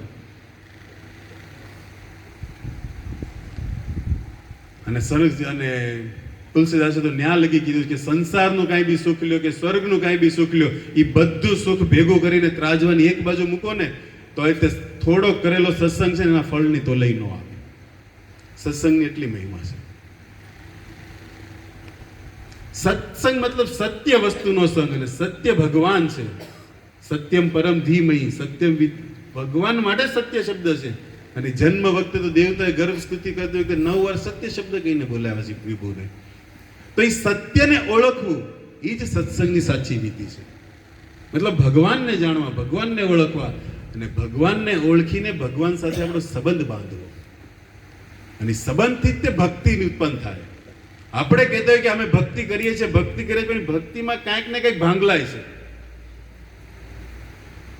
નરસિંહની પૂર્ણ હતી, મીરાની પૂર્ણ હતી, પ્રહલાદજીની પૂર્ણ હતી, ધ્રુવની પૂર્ણ હતી, ગોપીઓની પૂર્ણ, આ બધાની પૂર્ણ ભક્તિ હતી, અને એની પરંપરામાં એના જ અનુદેશમાં આપણે ચાલીએ તો આપણી ભક્તિ કેમ અધૂરી પડે છે? કારણ કે ભગવાનને તો ઓળખ્યા, સાધુના સંદેશને ઓળખ્યા, સાધુના ઉપદેશને ઓળખ્યા, પણ એ લોકોએ જે ભગવાન સાથે સંબંધ બાંધીને જે ભક્તિ કરી એ સંબંધમાં આપણે પાછા છીએ. જીવાત્માનો પરમાત્માને કંઈક સંબંધ છે એ આપણે ભૂલી ગયા છીએ. એટલે બહારથી ભક્તિ તો ચાલી રહી છે, પણ એ ભક્તિનું ફળ જે મળવું જોઈએ એ જે પ્રેમ લક્ષ ફળ લાગતું નથી આ ભક્તિની અંદર. કારણ કે જે ભક્તિ હોય ને ભગવાન સાથે પેલા પોતાનો સંબંધ સ્થાપિત થાય, પછી સંબંધ વાત્સલ્યનો હોઈ શકે, દાસ્યનો હોઈ શકે, માધુર્યનો હોઈ શકે, કોઈ બી સંબંધ હોય ભગવાન સાથે. તમે ગાઓ ને કે યમુના જળમાં કેસર ઘોળી સ્નાન કરાવો. લડ્ડુ ગોપાલ આપણે ગુજરાતની અંદર બધા ઠાકોરજી રાખે, ગોપાલજી નાના બાળ સ્વરૂપમાં. પણ એ બાળ સ્વરૂપમાં ગોપાલજી બેઠા છે, એ સાક્ષાત ઘરના એક સદસ્ય છે. જેવી રીતે આપણો નાનો છોકરો હોય એમ એની સેવા લખી છે. એ ભાવમાં લખ્યું છે કે યમુના જળમાં કેસર ઘોળી સ્નાન કરાવું શ્યામળા. જેવી રીતે આપણે આપણા બાળકને સ્નાન કરાવીએ એ ભાવથી. નજર ન લાગે મારા શ્યામ સુંદર ને ટપક કરી દઉં ગાલમાં. જયારે એમાં ઈ બુદ્ધિ આવી જાય કે નહીં, આ ઘરનો એક મેમ્બર છે, જે પછી તમારો એમાં ભાવ હોય, માતાનો હોય તો પુત્ર દેખાય, પ્રિયતમનો દેખાય, સ્વામીનો દેખાય, ઘરના માલિકનો દેખાય. સંબંધ છે તો ભક્તિ ઓર તીવ્રતાથી થશે. કારણ કે સંબંધ આવી ગયો મતલબ તમે ઠાકોરજીને કદી એકલા નહીં મૂકો. છોકરાને એકલા મૂકીને જાઓ બંધ બાણે નહીં જાઓ. પણ એ જ ગોપાલજી મંદિરમાં છે, તાળું મારીને આપણે વયા જશું. કેમ? કારણ કે તો ભગવાન સમજી મૂક્યા છે, સંબંધ સમજીને થોડા બેહાઈ રહ્યા છે. એને આપણે ભગવાન સમજ્યું એટલે બેહાઈ રહ્યા છે. ભગવાનને ભગવાન નથી થવું, ભગવાનને સંબંધ જોતો છે, બાળક થવું છે, પ્રિયતમ થવું છે, પુત્ર થવું છે, સ્વામી થવું છે. પણ એ તો આપણે કરતા નથી. ભગવાન તો એ છે જ તે. વ્રજની અંદર ભગવાને જયારે જન્મ લઈને ગોકુળ મથુરાથી ગોકુળ આવ્યા ત્યારે પોતાની બધી ભગવત્તા મૂકી દીધી હતી. એની હારે રમવા વાળાના મિત્રો એને ખેલમાં હારી જાય તો ઘોડો બનાવે, એની ઉપર બેહી જાય. ભગવાન વ્રજની અંદર ગમે એવા મોટા મોટા પરાક્રમ કરે, પૂતનાને મારી, ગોવર્ધન ઉપાડ્યો, અગ્નિ પી ગયા, બકાસ ગમે એને ભગવાને માર્યા, પણ છોકરાઓને હું હતું કાંઈ નથી કરવાને. અને છોકરાઓ ક્યારેક આ અગ્નિ પીધી ભગવાને, ઈ જયારે ઘરે જઈને બધા વડીલોને કહેતા હતા નંદ ઇત્યાદિને તો કે તમે છોકરા છો, તમને હું ખબર, આવું થોડું કરે. મતલબ કૃષ્ણને ભગવાન માનવા જ નથી. ભગવાનને સૌથી વધારે મજા ન્યાય આવી હતી. ઐશ્વર્ય ભાવથી પૂજા થાય, એ ઐશ્વર્ય ભાવથી ભક્તિ ભગવાનને નથી ગમતી. પ્રેમ ભક્તિના પૂજારી છે ઠાકોર. અને પ્રેમ ભક્તિ સંબંધથી સ્થાપિત થાય. કારણ કે ઐશ્વર્ય છે તો ભગવાનમાં પેલા ભગવાન જ નજર આવશે, સંબંધ દેખાશે જ નહીં. તો ભગવાનની અંદર ભક્તિ સ્થાપિત કરવાનો અવસર સત્સંગથી મળે છે. તો અહીંયા વાત કરી રહ્યા છે કે જીવનની અંદર આપણે ગમે ત્યારે જોઈએ તો સત્સંગને આપણાથી અલગ કરીએ છીએ, એટલે આપણે ભગવાનની ભક્તિનો સંબંધ ભૂલીને આ સંસારની મોહ માયાની અંદર ફરી રહ્યા છીએ. એટલે એક વાત થઈ રહી છે, જીવનની અંદર કોઈ દિવસ સત્સંગને અલગ કરવો જોઈએ નહીં. જ્યાં સાંભળવા મળે કે હરિકથા છે, હરિચર્ચા છે, કૃષ્ણ કથા ચાલી રહી છે, ત્યાં ટાઈમ ન હોય ને તોય જવું જોઈએ. આપણે ટાઈમ હોય તો જતો હોઈએ. કારણ કે આપણે હું વ્યવહારુ માણસ, ટાઈમ હોય તો આવશું, ટાઈમ હોય તો જાશું, ભગવાને રહી એમ, ટાઈમ હોય તો આવશું પ્રણામ કરવા. કારણ કે નિત્ય કર્મમાં નથી લીધું આપણે. અને નિત્ય કર્મમાં નથી લીધું એટલે જ અહીંયા જનો બુદ્ધ નિજ કર્મ ફસાયેલા છે. નિજ કર્મમાં એ લાવવું પડશે. પોતાનું કર્મ પેલા જાણવું પડશે કે મારા શરીરથી કરવાનું છે હું. પણ આપણે તો કાર્ય એ જ કર્યું છે સ્વ સુખ ઈચ્છાથી આ જગતની અંદર કર્મ એવા કરી રહ્યા છે કે જગતના બંધનમાં જ પીડ્યા છે. સુખને પ્રાપ્ત કરવા માટે એવા કાર્યો કરવી છે કે બંધન છૂટતું નથી અમુકનું. જેવી રીતે કોઈ વ્યક્તિ દલદલમાં પડ્યો હોય ને, કીચડની અંદર, દલદલ તમે નામ સાંભળ્યું છે, વ્યક્તિમાંથી બહાર નીકળવાનો જેટલો પ્રયાસ કરે એટલો અંદર વધારે જતો છે. તો એને બહાર કાઢવા માટે જે વ્યક્તિ પહેલેથી જ બહાર છે એનો હાથ એના હાથમાં આપવો પડશે, ત્યારે એમાંથી બહાર નીકળે છે. પોતાના પ્રયાસથી તો અંદર જ જાય. એવી જ રીતે આ સંસાર એક દલદલથી માઠવી છે. આપણે હમણાં આપણી ઈચ્છાથી તે એવા દલદલ ઉભા કર્યા છે, એમાંથી બહાર નીકળવા ઘણો પ્રયાસ કરવી છે, પણ એ દલદલની જેમ અંદર પાછા જતા જાય. બહાર ડોકું ખાલી કાઢ્યું પણ પાછા અંદરથી કોઈ ખેંચતું ન હોય. પોતાના મનની અંદર લાગેલી સંસારને ભોગવાની ઈચ્છાથી દલદલના રીપે અંદર ને અંદર ખેંચતો જાય આપણને. ત્યારે હું વિધિ વધે, બહાર ઉભેલા જે સંતો છે, સૌભાગ્યથી આપણો હાથ એના હાથમાં વયો ગયો તો આ દલદલ એક સમુદ્ર જે રીતે પાર થઈ જાય ને એમ બહાર નીકળી જશે.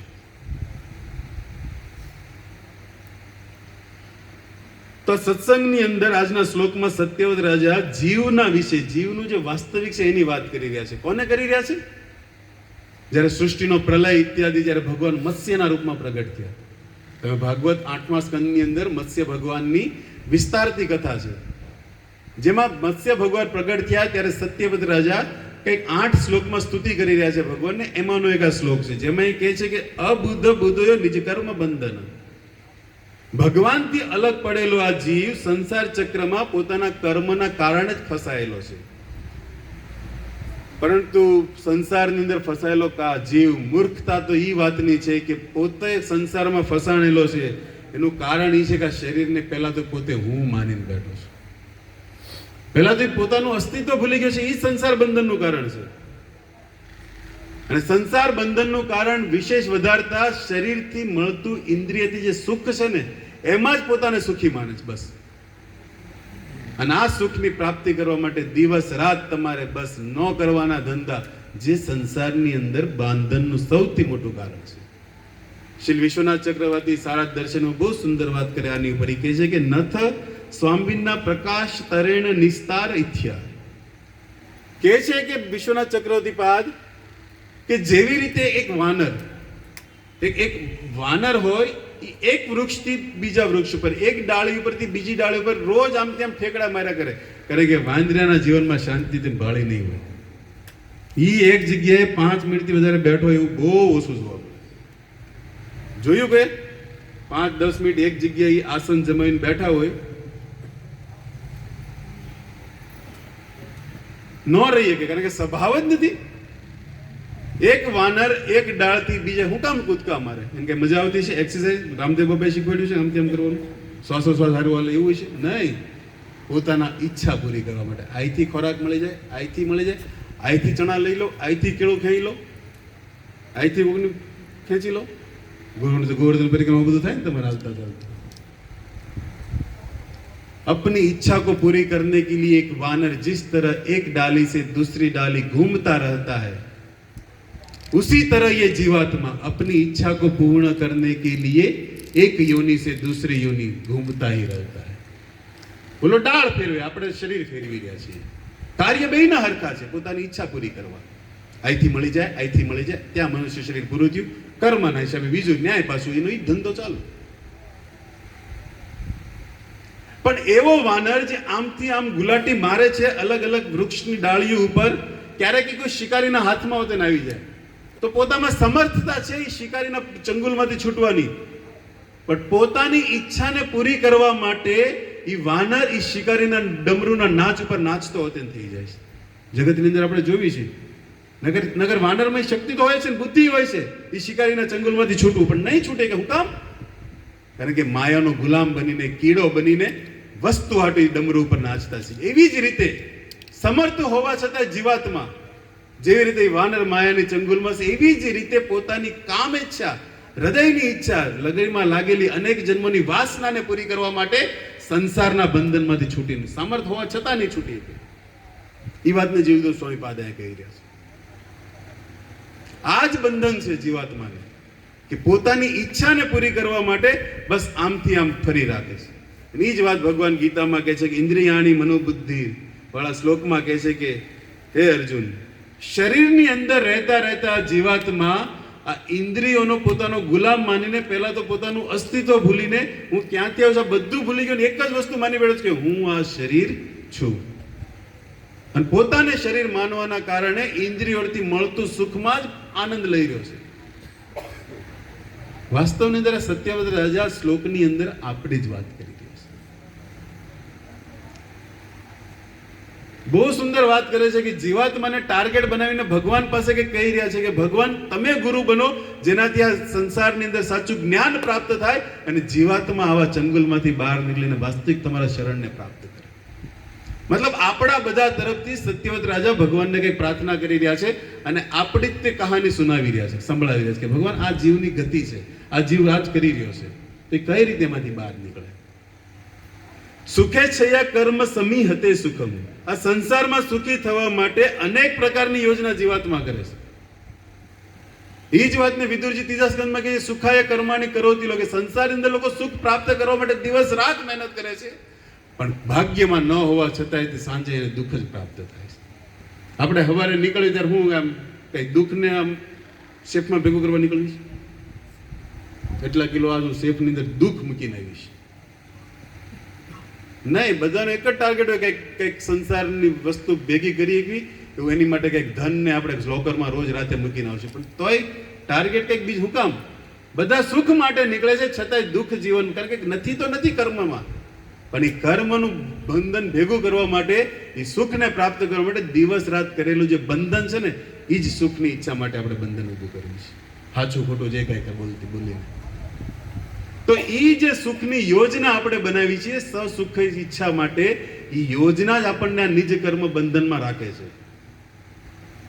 અને બીજા નંબરમાં વાત કરી તો જે સુખની પાછળ આપણે દોડી રહ્યા છે ને, એને તો સંસારમાં ગાવામાં આવ્યું છે કે સંસારીનું સુખ કેવું જાંજવાના નીર જેવું.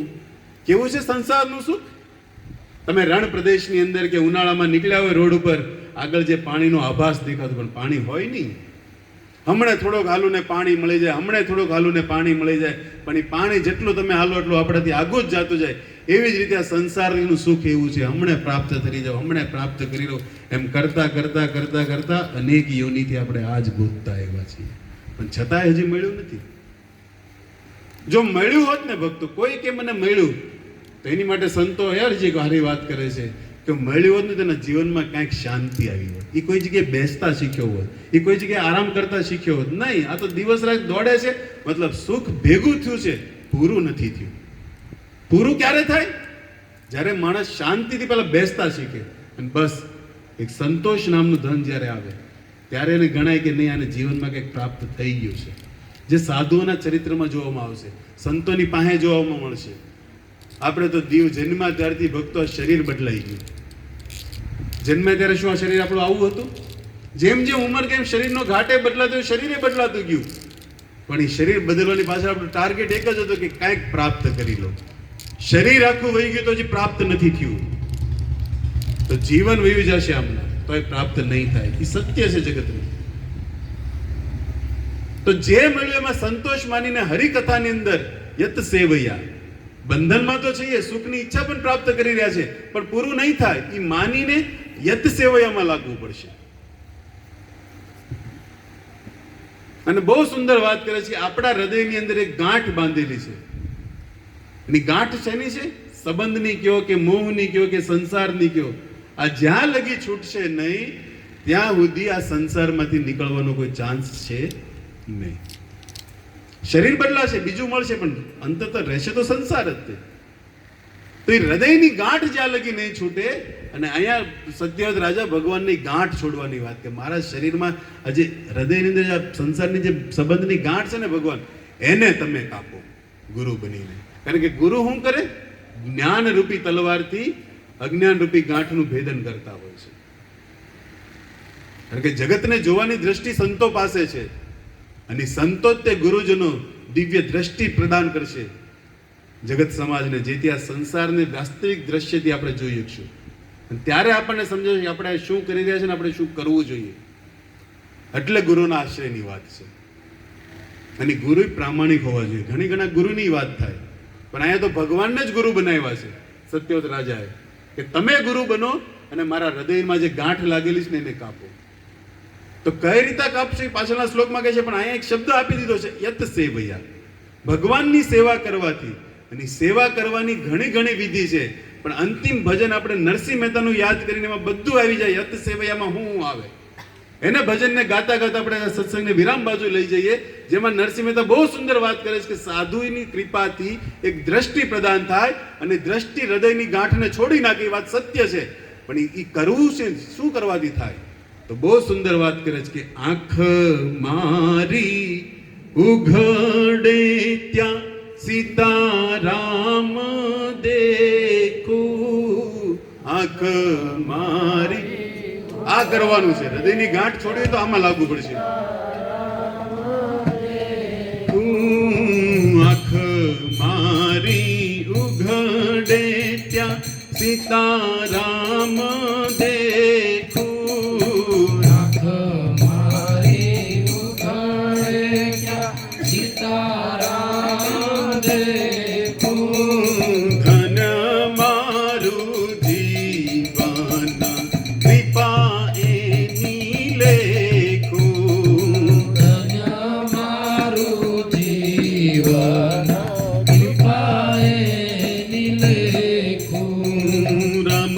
Krishna Rama Krishna Rachana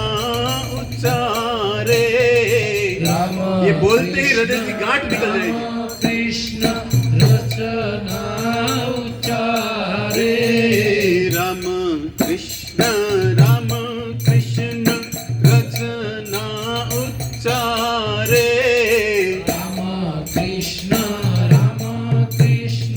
रचना उच्चारे हरि नो आनंद मारे अंतरे आवे हरिनो आनंद मारे अंतर आवे आँख मारी उघडे त्या सीताराम देखूं आँख मारी उघडे क्या सीताराम देखूं धन मारू जीवन कृपाए निलेखूं धन मारू जीवन कृपाए निलेखूं रामायण ने गीता मारी अंतरनी आँखो रामायण गीता આ આકૃતિ સંસાર દેખાશે अंतरनी आँखो રામાયણ ને ગીતા મારી અંતરની આંખો रामायण गीता मारी अंतर आँखो હરિએ દીધી છે મને ઉડવાની પાંખો હરિએ દીધી છે મને ઉડવાની પાંખો રમના વિચારો મારે અઢળક નાણું રામના વિચારો મારે અઢળક નાણું ગૌ મારે નિષદીન રામનું ગાણું ગાવું મારે નિષદીન રામનું ગાણું પ્રભુના ભક્તો મારે સગાને સંબંધે પ્રભુના ભક્તો મારે સગારે સંબંધી છૂટી ગ્રંથિ તૂટી મારી માયાની બંધી છૂટી यहाँ गांठ खुलेगी ये करने पर માયાની ગ્રંથિ એક અંતિમ ચરણ જે આ શબ્દ છે ઈ આપણે બધા સાથે પ્રેમ એક જ એનો હોવો જોઈએ કે જલ માટે ગાઈ રહ્યા હવે જે કડી આવી પ્રભુના ભક્તો મારે સગાને સંબંધી પ્રભુના ભક્તો મારે સગારે સંબંધી છૂટી ગ્રંથિ તૂટી મારી માયાની બંધી છૂટી ગ્રંથિ હવે જે આવી મારી માયાની બંધી શુદ્ધ ભક્તિ વધે એની પૂર્ણિમા જેવી શુદ્ધ ભક્તિ દિલથી આશીર્વાદ હૃદયથી વૈષ્ણવ આપો પૂર્ણિમા જેવી શુદ્ધ ભક્તિ વધે જલની પૂર્ણિમા જેવી શુદ્ધ ભક્તિ વધે દલની પૂર્ણિમા જેવી સહુ સંતો આશીષ સદા દેજો એવી સહુ સંતો આશીષ સદા દેજો એવી હરે કૃષ્ણ કૃષ્ણ કૃષ્ણ હરે હરે હરે રામ રામ રામ હરે હરે હરે કૃષ્ણ કૃષ્ણ કૃષ્ણ હરે હરે હરે રામ રામ રામ હરે હરે બસ આ જ ભક્તિ તો જીવનનું વાસ્તવિક સત્ય છે, જે સંસારની અંદર આપણે બધા છૂટવા માટે પ્રયાસ કરી રહ્યા છે, પણ એની વિધિ નરસિંહ મહેતાના છેલ્લા શબ્દોમાં આપણે જોઈ. પ્રતિદિન નિયમ જે હોય, આંખ મારી ઉઘડે, સંસાર જોવાની બદલે કૃષ્ણમાં મન લાગી ગયું.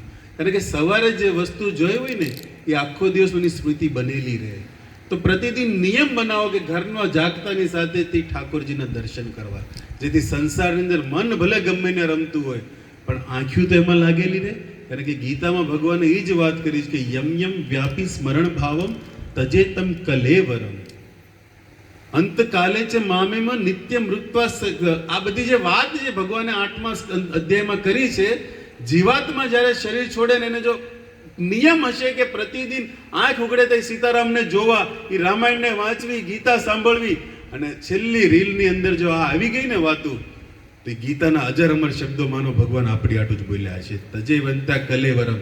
આમાં કોઈ સંશય નથી કે અર્જુની મારા ધામને પ્રાપ્ત થાય, પણ એ પ્રયાસ તો કરવો પડશે ને.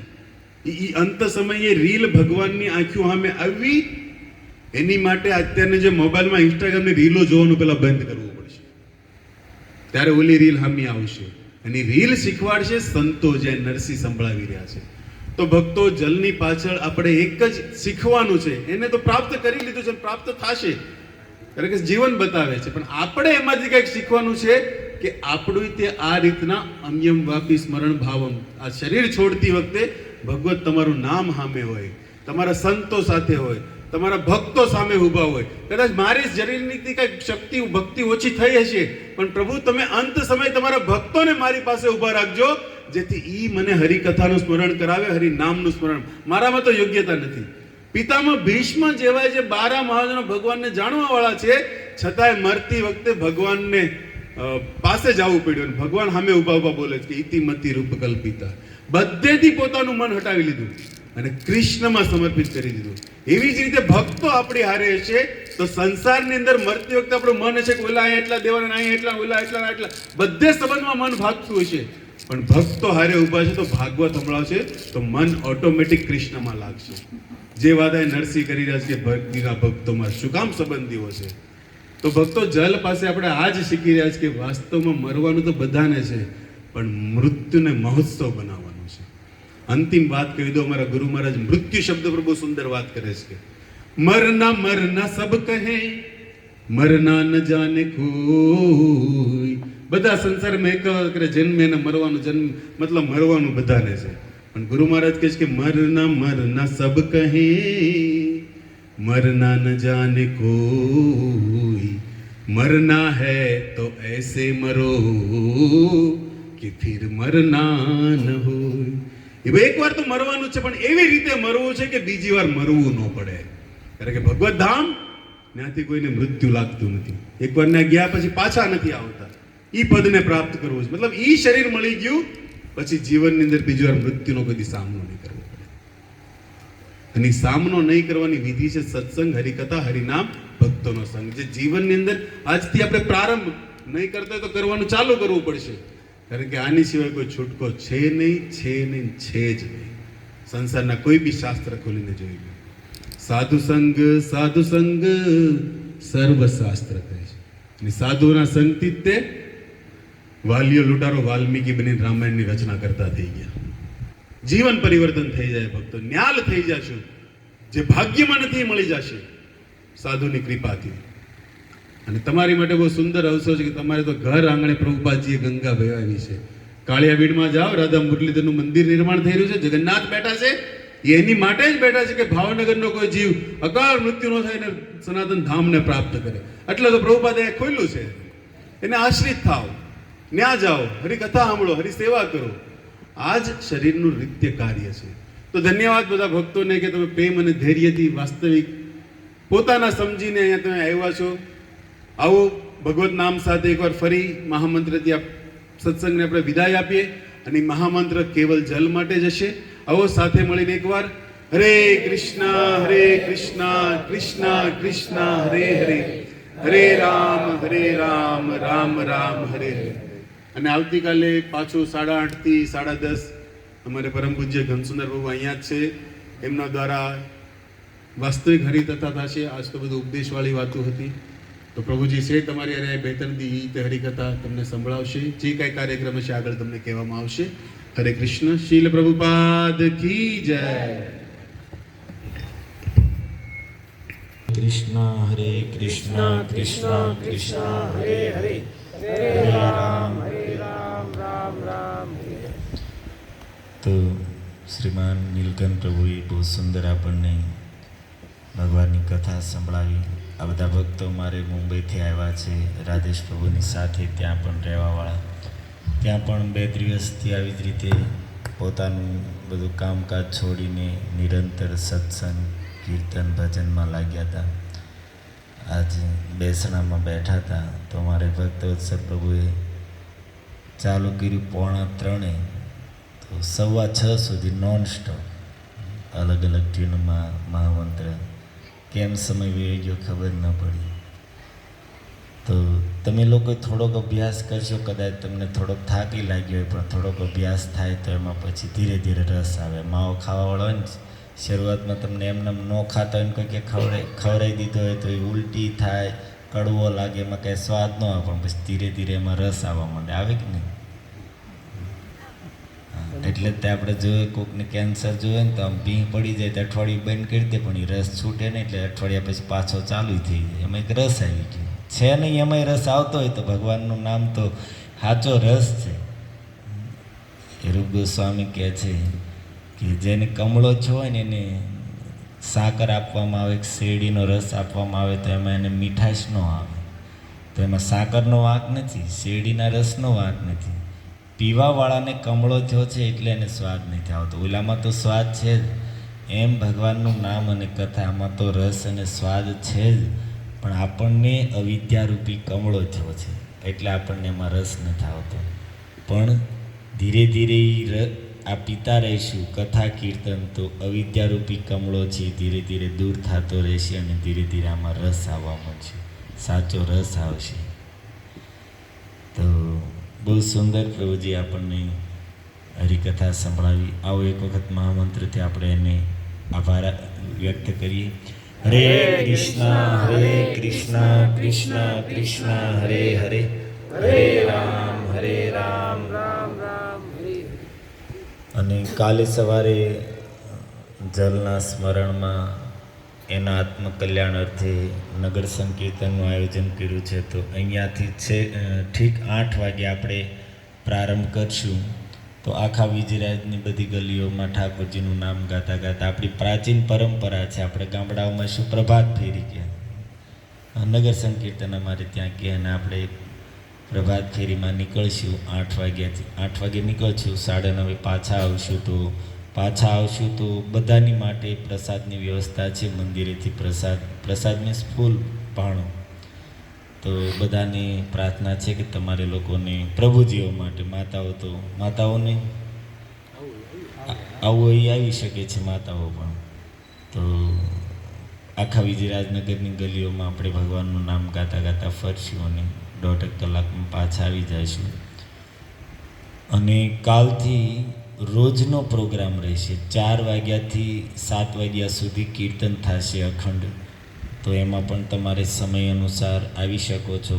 કલાક સમય હોય તો કલાક આવું, એવું જરૂરી નથી કે 3 કલાક આવું. તમારી પાસે 15 મિનિટનો સમય છે, 15 મિનિટ આવીને બેસો ભાઈ. અહીંયા તો એક ઘડી આધી મેં પુનિયાદ તુલસી સંગત સાધુન કી. અને સંકોચ નહીં, અમારે ગુરુવાર સુધી ચલાવવાનું છે. એટલે તમારે 10 મિનિટ સમય હોય આવો, ઊભા થઈને પછી કામ છે તો નીકળી જાઓ. અડધી કલાક સમય તો અડધી કલાક બેસો. વહેલા આવો, મોડા આવો, જ્યારે તમારે જેટલો સમય હોય એટલો આવીને થોડો લાભ લ્યો. અને એમાં કદાચ ન આવી શકો તો સાંજે પણ આપણે રોજ આવી રીતે ગુરુવાર સુધી સાંજે 8:30 પોણા 9થી કથા ચાલુ થશે. કથા કીર્તન કરશું 10 સાડા 10 સુધી. કારણ કે આ જ કાર્ય છે, ગયો છે એનું કલ્યાણ કરવા માટે અને જે છે એના આત્મકલ્યાણ માટે આ જ માર્ગ છે. અને આવા સમયે જ આપણે બેસીએ, બાકી તો આપણે ભાગદોડમાં જોઈએ, આપણી પાસે ટાઈમ જ નથી બેસવાનો. આવું કંઈક હોય ત્યારે આપણે થોડાક સત્સંગમાં આપણે બેસીએ. તો આ ક્રમ આપણો ગુરુવાર સુધી ચાલશે. તો તમને બધાને નિવેદન છે કે યથા સમય જેટલો સમય નીકળે એટલો આવવાનો પ્રયાસ કરજો. અને અંતમાં હવે આપણે પ્રાર્થના છે તો એ પ્રાર્થના ગાઈને પછી આપણે છૂટા પડશું. તો હું બધાને પેપર આપી દઉં, બે વચ્ચે એક એક પેપર રાખી લો. માતાઓમાં અડધા આપું,